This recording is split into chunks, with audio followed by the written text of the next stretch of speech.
I'm Sean O'Donnell, and over the next 10 minutes, I'm going to dive headfirst into the world of professional wrestling. I'm going to meet with wrestling veterans and medical professionals to find out what it means to be a wrestler, what kind of punishments they put their body through, and why they do what they do.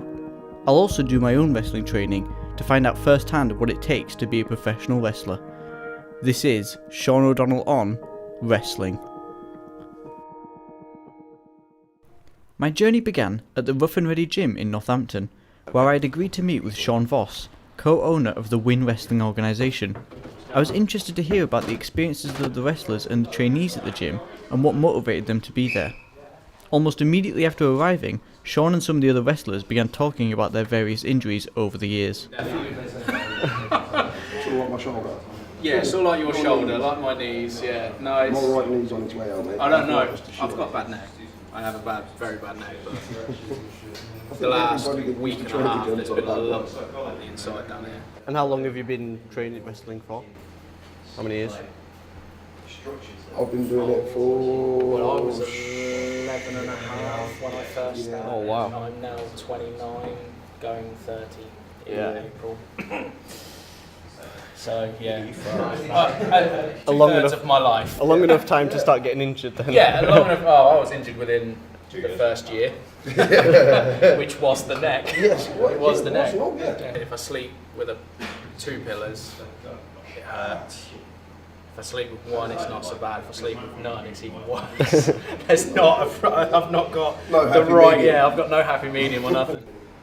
In this business, you never stop learning. Yeah.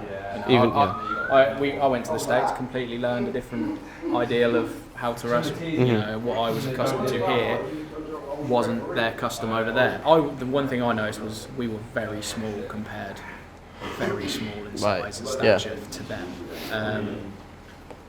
Which, you know, isn't a bad thing, but in this day and age, you know, Vince's ideal, so to speak. You know, it's still the 80s, you know, 6 foot plus. Especially if you're in America. Yeah. They're all, you know, meatheads, and a fair few of them with a few, you know, needles in the backside. Yeah. Some roids. Speaking of steroids, is that something that you've seen a lot of yourself, or is it in England? Is it not so much around? It's everywhere you go. Yeah. It's just, it's not really talked about in a locker room and stuff. Yeah. I mean, I'm not gonna lie, I've done it. Yeah. I did steads, but I did it for a few months. You know, it got bigger, but it wasn't for me. I didn't like it. You know, it felt like I was cheating out. You know, whereas there's other guys who just solely will inject and inject and inject. But you know, at the end of the day, if you want to make an impact and get noticed for your look, which most of this business is, what are you going to do? Do you think that you saw change in your behaviour because you hear those horror stories about steroids? What did it do to you when you were on it? I was a very short-tempered boy. Yeah. I had a very short temper, and that's one reason why I turned around and just went, you know what, ain't for me. Yeah. And I backed out of it. I was shocked with how open Sean was being with me after only 10 minutes of being there, but equally concerned as I spoke to others at training and realised they all had similar stories to Sean and his bad neck. They were also eager to show me a few basic moves.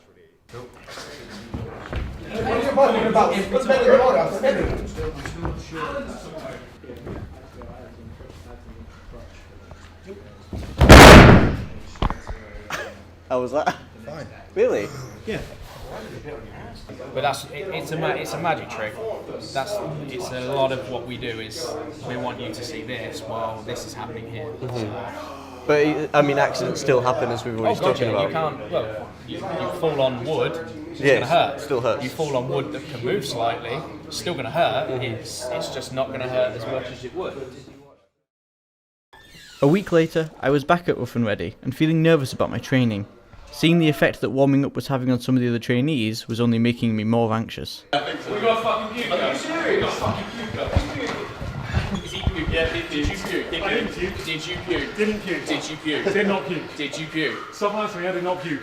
Get back Right, in the mix. Get him do it another 5 times then. Yeah. When we come here, the first training session we done, we had a load of newbies come in, and a couple of them they couldn't handle it.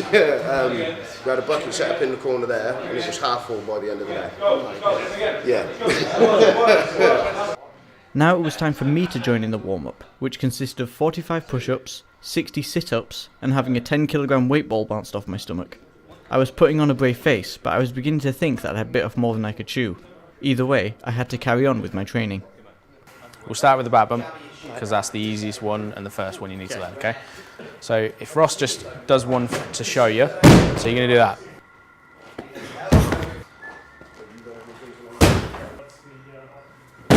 There you go. That was pretty decent. That was pretty decent.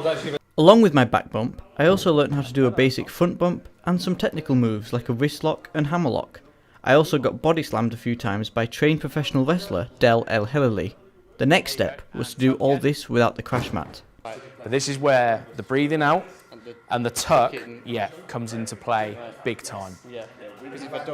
If you don't, your head's going to hit the floor, you'll rock yourself. If you hit hard enough, you may knock yourself out. Yeah, if you want to get a little bit lower, there you go. I didn't hit my head, but I felt it. Yeah.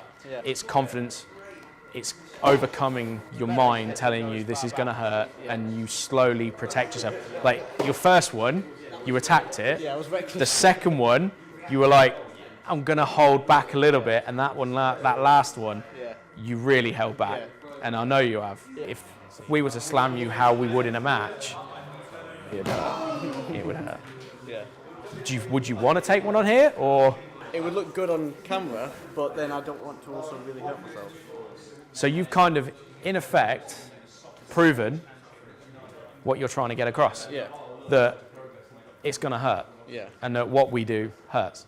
You have performed, since you were 12, you've been training to wrestle. How long have you been performing in front of audiences? Since I was 13. So since you were 13 and you're 29 now? Yeah. Easy with that one. Yeah, so that's what, 16 years roughly? If you count the junior training as well? Yeah. Yeah, so that's 16, 17 that's years. 16 years. Training twice a week. If you could, would you do it all over again?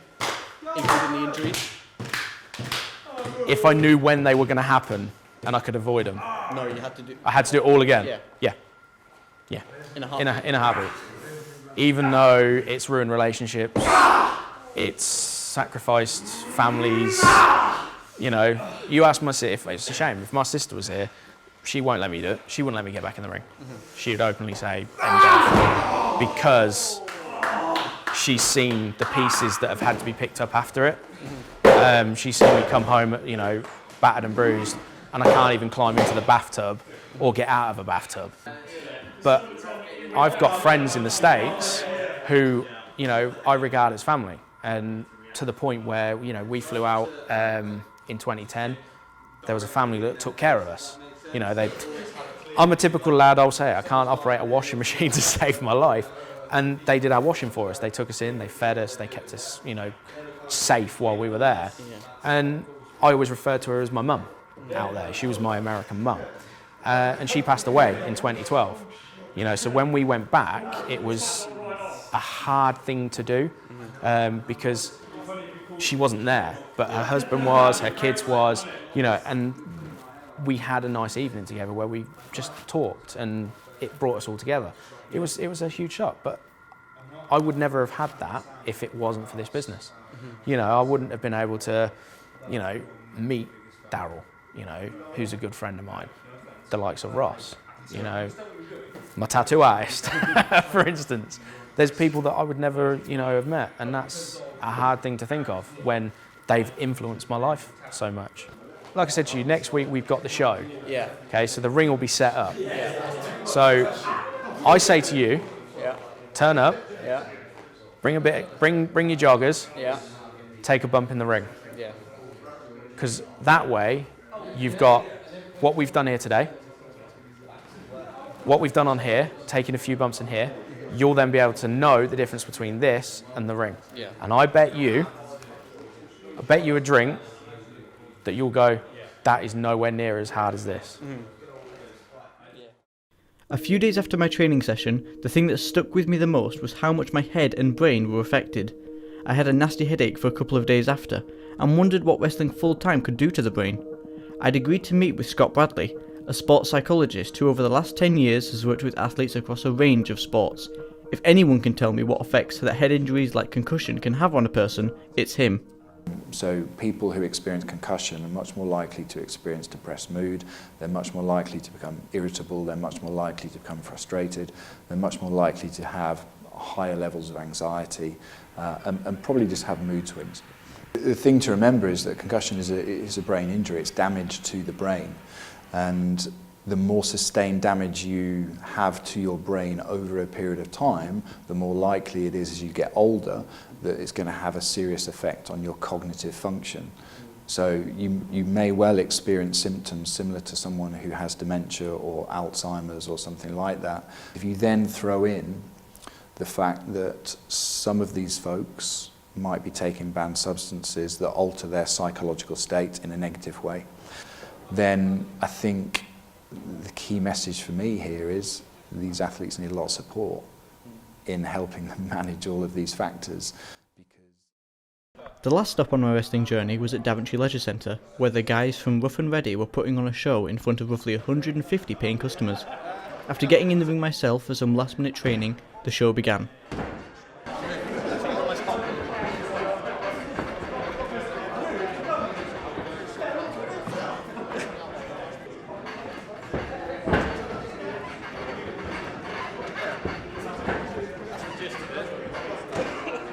Like a fairy bouncing around in here, yeah. The thing that caught my eye the most was in the main event, where a high-risk move went wrong. After the show, I caught up with the wrestler involved to see how he was feeling. I'm not gonna lie, I've never slipped on the ropes before. Never, and it's kind of freaked me out a bit. Really? Yeah, I'm bringing a towel with me everywhere now to wipe them down. And what about as well when you did the jump over the top rope? Oh yeah, that wasn't meant to happen. Yeah, it looked like you splattered. Yeah, no, that wasn't meant to happen. Do you know what? That wasn't too bad. Nah, because like every time you dive, you like prepare yourself for stuff anyway. Even a few months ago, I landed the shooting star wrong, and I broke someone's nose and cheekbone, and they spent the next 2 months getting surgery done.